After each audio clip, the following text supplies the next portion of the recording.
আসসালামু আলাইকুম। ACC 26 batch. তোমাদের এই দুইটা বিক্রিয়া দেখতে পাচ্ছ, দুইটা বিক্রিয়া। এদের জারণ সংখ্যা নির্ণয়। এখন এদের জারণ সংখ্যা বলতে এখানে উপরের একটি বিক্রিয়া তোমরা দেখতে পাচ্ছ। এই বিক্রিয়াটা থেকে আমরা যদি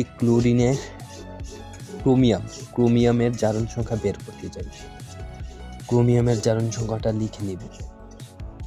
যে কোনো বিক্রিয়ার ক্ষেত্রে জারণ সংখ্যা নির্ণয়ের সময় বিক্রিয়াটা লিখব, এখানে লিখেছি সমান সমান 0 দিয়ে দিব। এখন পটাশিয়ামের জারণ সংখ্যা আমরা জানি +1। আমরা জানি ক্ষার ধাতু সমূহের জারণ সংখ্যা +1 হয়।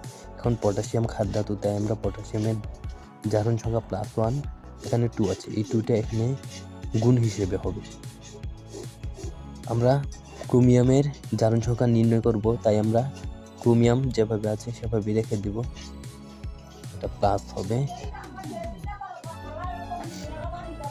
ক্রোমিয়াম × 2। এখন অক্সিজেনের জারণ সংখ্যা আমরা জানি -2, এখানে গুণ হয়ে গেছে।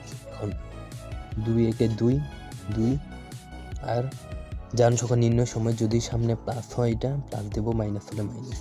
2 একে 2, 2 বসে গেল +2। এখন ক্রোমিয়ামেরটা যেহেতু বের করবো, ক্রোমিয়ামের জায়গায় রেখে দিব।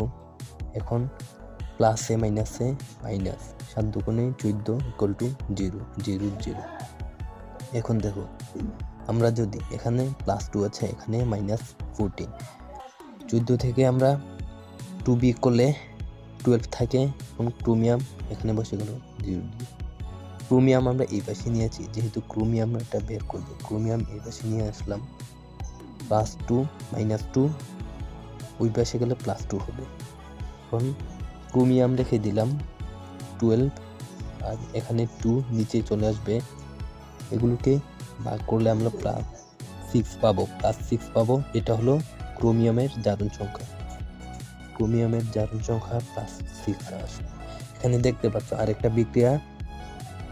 এই বিক্রিয়াটা থেকে ম্যাঙ্গানিজ, এই বিক্রিয়াটা থেকে ম্যাঙ্গানিজের যোজনী বের করে দেখাবে।